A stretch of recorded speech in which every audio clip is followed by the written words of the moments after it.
ప్రభునందు ప్రియమైన దేవుని బిడ్డలకు మన ప్రభు అయిన యేసు క్రీస్తు నామమున శుభములు కలుగునుగాక. ఈ యొక్క ఉదయకాల సమయమందు దేవుని యొక్క వాక్య భాగం నుండి, పరిశుద్ధ బైబిల్ గ్రంథం నుండి రెవల్యూషన్ ప్రకటన గ్రంథము 14వ అధ్యాయమును ధ్యానం చేస్తూ ఉన్నాం. జీవజల ఊటలు by doctor Swapna online ministries నుంచి వెలువడుతున్న ఈ యొక్క వాక్య ధ్యానము మన జీవితములకు ప్రభు ఆశీర్వాదకరంగా ఉంచునుగాక. ఆమేన్. ప్రభునందు ప్రియమైన వారలారా, ఈ 14వ అధ్యాయములో సియోను పర్వతం మీద ఉన్న గొర్రెపిల్ల అయిన యేసుక్రీస్తు ప్రభువు 144,000 మంది పరిశుద్ధులు ఆయన తండ్రి నామమును వారి నొసల యందు లిఖించబడి ఉన్నవారు గొప్ప సమూహముగా సియోను పర్వతంలో యోహాను భక్తుడు చూసిన సంగతి ధ్యానించి ఉన్నాం. వీరికి ఉన్న గొప్ప లక్షణములను కూడా మనము దేవుని యొక్క లేఖనాల్లోంచి అర్థం చేసుకోవడానికి ప్రభు సహాయం చేసి ఉన్నారు. వీరి నోట ఏ కపటము లేదు అనగా వీరి నోట ఏ అబద్ధమును కనబడలేదు. వీరు అనింద్యులు అని వ్రాయబడి ఉంది. స్త్రీ సాంగత్యము వలన అపవిత్రులు కారు. స్త్రీ సాంగత్యము ఎరగిన వారు బాలురు అయి ఉంటారు. వీరు పరిశుద్ధులు. ఏ అబద్ధము వారి నోట లేదు. ఇంత అద్భుతమైన వారి యొక్క గుణలక్షణాలు మనం చూస్తూ ఉన్నాం. వీరు దేవుని యొక్క గొర్రెపిల్ల యొక్క వారి కొరకై ప్రథమ ఫలముగా మనుషుల్లో నుంచి కొనబడిన వారే వీరు. పరలోక వాసులు. అక్కడ పుట్టి అక్కడ పెరగలేదు. అయితే ఈ అద్భుతమైన మహిమ కలిగిన దేవాది దేవుని స్తుతించుచు ఆయన సింహాసనం ఎదుట వారు ఉన్నారు. వీరి కొరకై దేవుడు ఒక ప్రత్యేకమైన పనిని చేయించుటకై ఆ 7 ఏళ్ల మహాశ్రమంలో వీరిని ప్రభు వాడుకుంటారు అన్న ఆలోచన కూడా ఉన్నది. ఎందుకనగా 7 ఏళ్ల మహాశ్రమలో సువార్తను ప్రకటించుటకు అవకాశం ఉండదు. క్రూర మృగము వాడి పరిపాలనలో ఉంటుంది. కాబట్టి వాడికి నమస్కారం చేయాలి, లేక వాడిని పూజించాలి. వాడి ముద్రలు వేయించుకున్న వారు మాత్రమే క్రయ విక్రయాలు చేయాలన్న ఆ భయంకరమైన పరిపాలనలో ఉన్నప్పుడు వాడికి లోబడకపోతే, సాగిలపడపోతే వాడు హతము చేయుటకై వాడు తీర్మానము పెట్టి ఉన్నాడు. కాబట్టి దేవుని యొక్క ముద్రను కలిగిన వారు స్వార్థ ప్రకటించుటకు కానీ, వారిని హతము చేసే అవకాశము, హాని చేసే అవకాశము ఆ క్రూర మృగము నాకు ఉండదు. అందువలన ఈ యొక్క తండ్రి నామము లిఖించబడి ఉన్న వారిని ప్రభు ఆ భయంకరమైన శ్రమల కాలంలో సువార్త పని కొరకు, దేవుని యొక్క కార్యం కొరకు ప్రతిష్ఠించుకుంటాడు అన్న ఆలోచన ప్రభు చేయబోతున్నాడు అని అర్థం చేసుకుంటున్నాం. దేవుని యొక్క వాక్యములో ఇక ఎవరికీ కూడా సువార్త ప్రకటించడానికి కూడా అవకాశం లేని పరిస్థితుల్లో దేవుడు మోషేను ఏలియాను ఏ విధంగా సువార్త ప్రకటించుటకు ప్రవచనములు అద్భుతాలు చేయడానికి వినియోగించుకున్నారో అలాగే ఈ 144,000 మందిని కూడా ప్రభు వాడుకుంటారు. ఇక్కడ దూతల్ని ప్రభు ఏర్పాటు చేసి ఈ దూతలు సువార్త ప్రకటించుట మనము ఈ అధ్యాయంలో చూస్తున్నాం. 6వ వచనములో అప్పుడు మరి ఒక దూతను చూచి తిని ఈ మరి ఒక దూత ఏమని చెప్తున్నాడు? అతడు భూనివాసులకు అనగా ప్రతి జనమునకు, ప్రతి వంశమునకు, ఆయా భాషలు మాట్లాడు వారికి, ప్రతి ప్రజలకును ప్రకటించున్నట్లు ఆకాశములో నుండి అతడు ఈ యొక్క ప్రకటన చేస్తే సర్వ భూ నివాసులకు వినబడుతుంది, ప్రతి జనముకు వినిపిస్తుంది, ప్రతి వంశమునకు వినబడుతుంది, ఆయా భాషలు మాట్లాడు వారికి వారి వారి భాషల్లో అర్థమవుతుంది, ప్రతి ప్రజలకు కూడా ప్రకటించున్నట్లు ఈ యొక్క ప్రకటన అది నిత్య సువార్త. ఈ నిత్య సువార్త భూమి మీద ప్రకటించుచూ ఉన్నాడు దేవదూత. ఆకాశములో నుండి తిరుగుతూ 4 దిక్కుల నుండి గట్టిగా ప్రకటించుచూ ఉన్నాడు. ఆ ప్రకటనలో ఉన్న గొప్ప అంశము ఏంటి? అని మనం చూస్తే, I saw another angel fly in the midst of heaven, having the everlasting gospel, Nitya Suvarta, to preach unto them that dwell on the earth, and to every nation, kindred, tongue and people. ఎవరు తప్పించుకోవడానికి వీలు లేదు, మాకు అర్థము అవ్వలేదు అనడానికి వీలు లేదు. ప్రతి వాడు వినున్నట్టు ఈ సువార్త బిగ్గరగా ప్రకటించబడింది దేవదూత ద్వారా. ఏమని చెప్తూ ఉన్నాడు?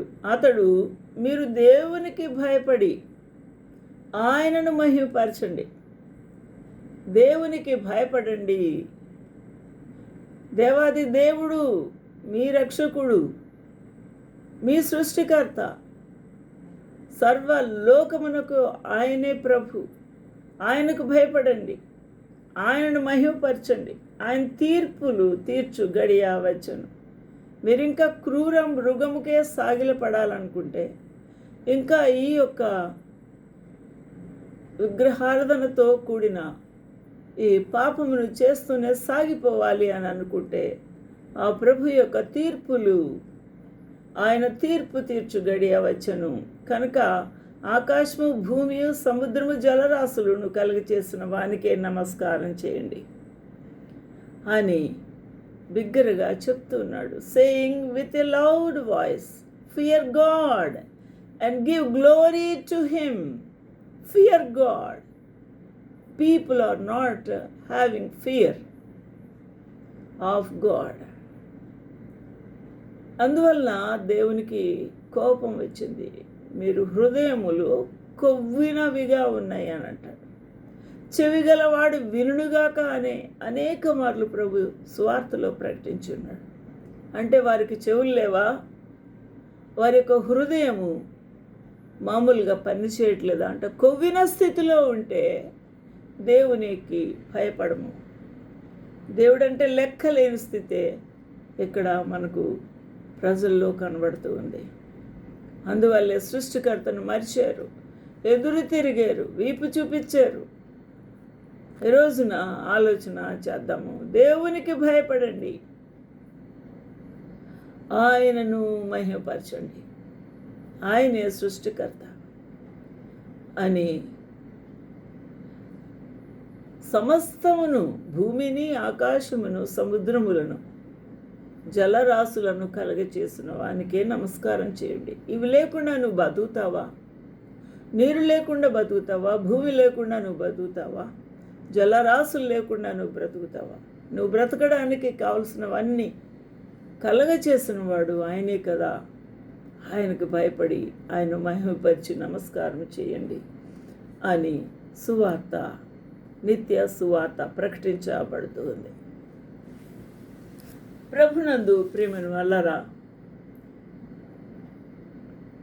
ఈ గొప్ప అద్భుతమైన ఈ సువార్త ఎవరు ఎస్కేప్ అవ్వని సువార్త. మాకు వినబడలేదు అనడానికి లేదు, నాకు అర్థం అవ్వలేదు అనడానికి లేదు, మా వీధికి రాలేదు, మా పట్టణానికి రాలేదు, మా యొక్క కొండలకు రాలేదు అనటానికి లేదు. సర్వలోకమునకు కూడా దేవుని యొక్క సువార్త ప్రకటించబడును అనే దేవుని యొక్క చిత్తము ఇక్కడ మనము చూస్తూ ఉన్నాము. ఆయన దేవదూతల ద్వారా నిత్య సువార్తను ప్రకటించుచూ ఉన్నాడు. దేవునికి మహిమ కలుగునుగాక. ఈ రోజున ఇక్కడ రెండు విషయాలు మనం ఆలోచన చేయాలి. మనం ఇప్పుడు ప్రత్యేకమైన కృపకాలంలో ఉన్నాము. మన పాప క్షమాపణ నిమిత్తము యేసు క్రీస్తు ప్రభు చనిపోయి తిరిగి లేచి ఉన్నారు. మరణము పొంది ఆయన మూడవ నాడు తిరిగి లేచి ఆరోహణమై మన కొరకు విజ్ఞాపన చేస్తున్న ప్రభు. విశ్వాసము ద్వారా, ఆయన నామనందు విశ్వాసముంచడం ద్వారా, మన పాపంలో ఒప్పుకొనుట ద్వారా ఆ ప్రభువుని మనం అంగీకరించాం.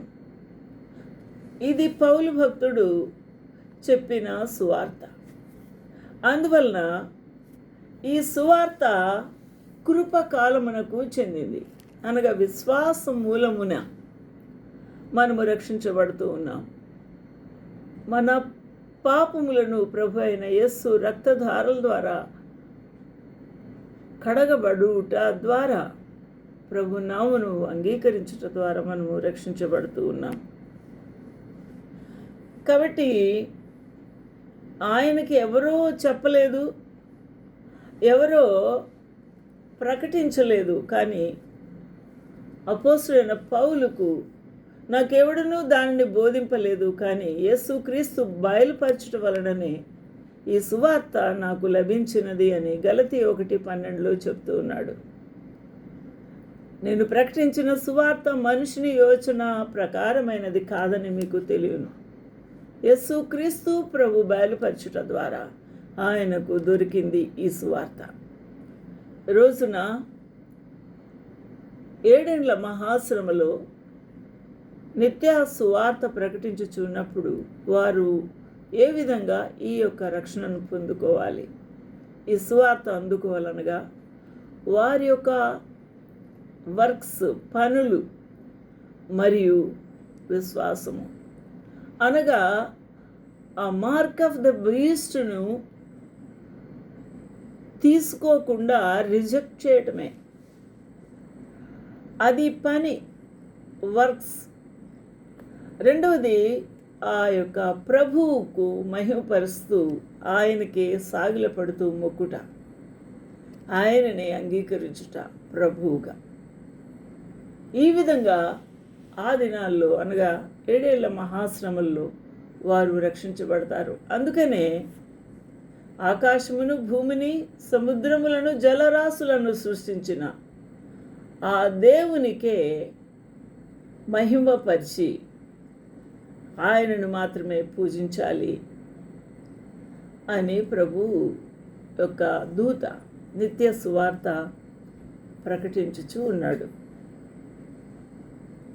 ఆకాశమును భూమిని సముద్రమును జలరాశులను కలగచేసిన వానికి నమస్కారము చేయుడి. అనగా ప్రభువుకు భయపడి, ప్రభు నామునకు భయపడి వాడి ముద్ర వేసుకోవద్దు అని సృష్టికర్త అయిన మన ప్రభువుకే సాగిలపడమని సువార్త ప్రకటించుచూ ఉన్నాడు. ఆ రోజుల్లో నువ్వు తీసుకోవలసిన మానవుడు తీసుకోవాల్సిన నిర్ణయం ఏమనగా, ఆ మృగము యొక్క ముద్రను అంగీకరించకుండా ఉండుటే ప్రభువును అంగీకరించుట అని అర్థం. ఆయనకు భయపడుతున్నట్టుగా అర్థం, ఆయనకు సాగిలపడుతున్నట్టు అర్థం. ఎప్పుడైతే ఆ మృగము యొక్క ముద్రను రిజెక్ట్ చేస్తావో అప్పుడు నీకు శ్రమ, అప్పుడు వాడి యొక్క నామమును కానీ లేక వాడి యొక్క ముద్రను అంగీకరించిన వానికి వాడు విధించే శిక్ష హతము చేయుట.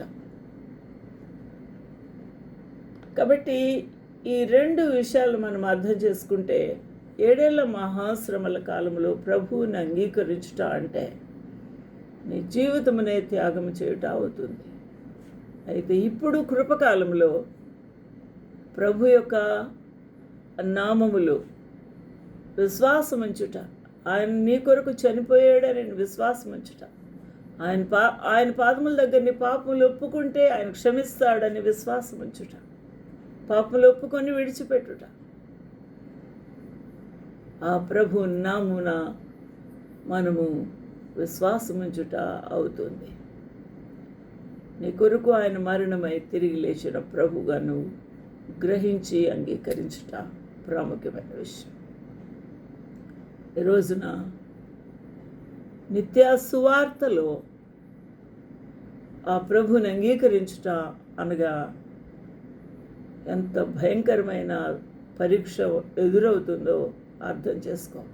నీవు క్రూర మృగమునకు సాగిలపడతావా, లేకపోతే నీ సృష్టికర్తను ఆయనకు భయపడి ఆయన మహిమపరుస్తూ ఆయన అంగీకరిస్తావా? ఏదో తోల్చుకోవాలి. అది ఆ గడియ రానే వచ్చింది అని నిత్య సువార్త దేవదూత ప్రకటించుచూ ఉన్నాడు.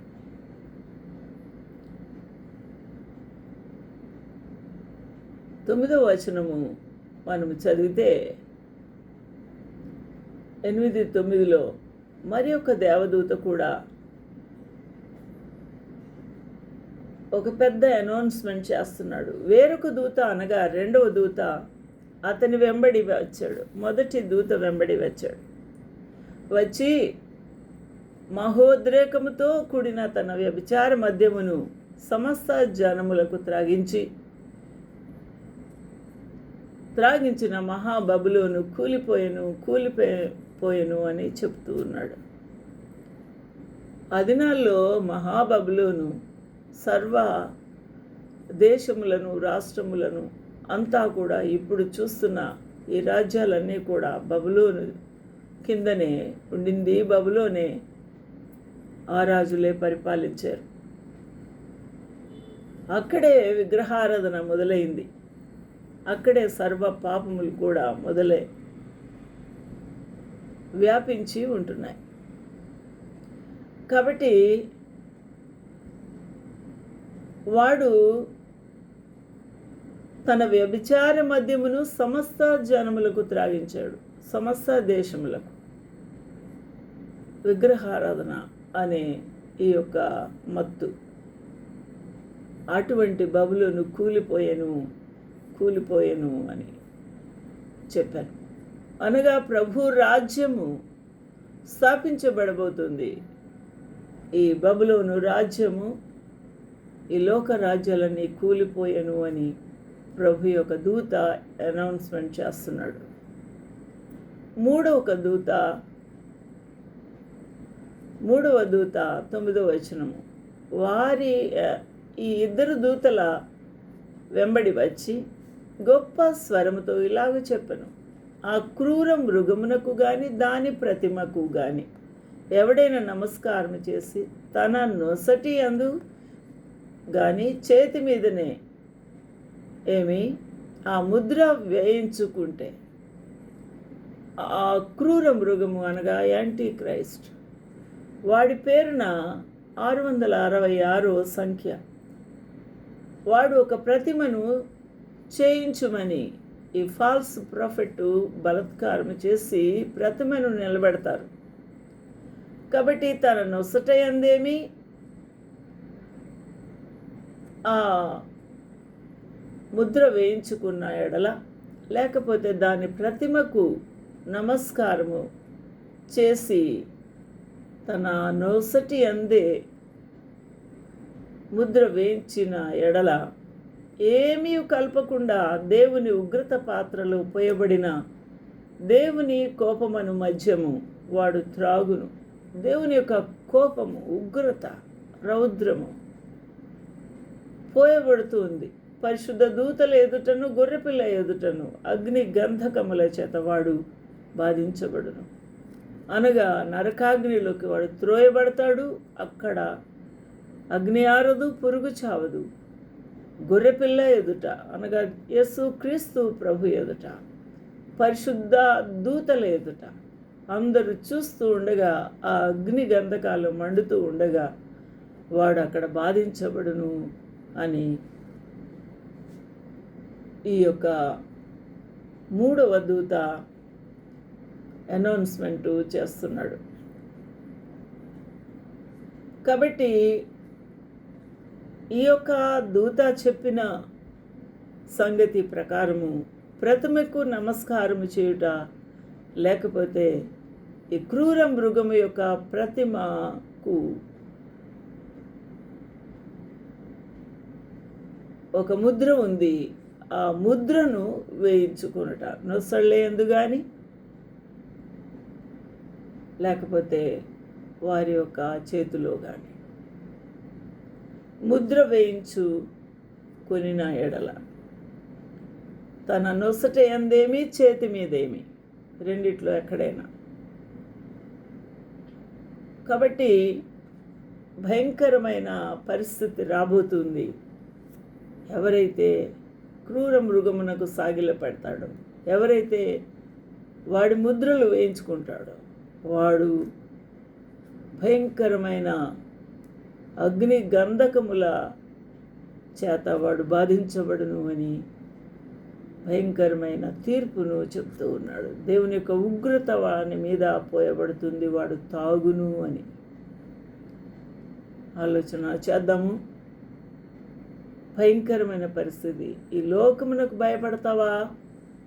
ఈ క్రూర మృగమునకు భయపడతావా? లేదా సర్వ సృష్టిలో నీ కొరకాయ ఆయన సృష్టించిన పరలోకమును, ఆ మహిమను జ్ఞాపకం చేసుకొని ప్రభువుకు భయపడతావా? ఆలోచన చేసుకో. కృపకాలము నీ ఎదుట ఉంటుండగా ఈ కృపకాలంలో యేసు రక్తధారలతో కడగబడాలి, పాపములు ఒప్పుకోవాలి, విడిచిపెట్టాలి. లేకపోతే ఆ భయంకరమైన 7 ఏండ్ల మహాశ్రమలోకి వెళితే ఇటువంటి గతే పడుతుంది. అప్పుడు నిన్ను తప్పించేవారు ఎవరు ఉండరు. భయంకరమైన పరిస్థితి ఎదుర్కోవాల్సి వస్తుంది. ఏది కావాలో తీర్మానము చేసుకోవాలని దేవుని యొక్క వాక్యము మనల్ని హెచ్చరిస్తుంది. ప్రభు మనకు సహాయము చేయగాక.